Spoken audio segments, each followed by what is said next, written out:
la dette publique du pays a atteint un niveau abyssal, 340 milliards d'euros, sauf qui peut.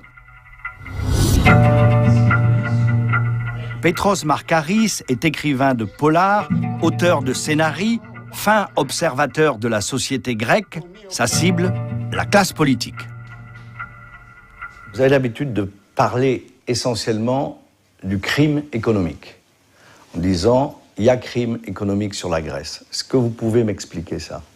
Je dois vous dire que tout l'État grec, depuis l'entrée dans l'Union européenne jusqu'à présent, a survécu grâce à des rapports de clientélisme et des rapports de corruption. Je ne dis pas que tous les Grecs faisaient partie de cette clientèle, ni que tous les Grecs étaient corrompus.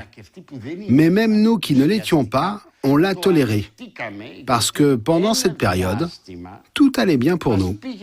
Vous savez, c'est comme quand on prend des drogues. Au début, tout va bien. C'est après que la destruction arrive.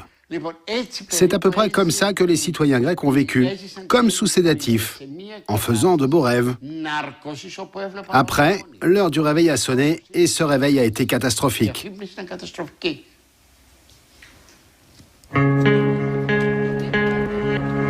Aujourd'hui, la Grèce doit payer, pas seulement pour la dette, mais aussi pour son insouciance et ses tricheries. Les Evzones de la garde présidentielle peuvent toujours faire les beaux aux portes du palais, le pays, lui, est en lambeaux.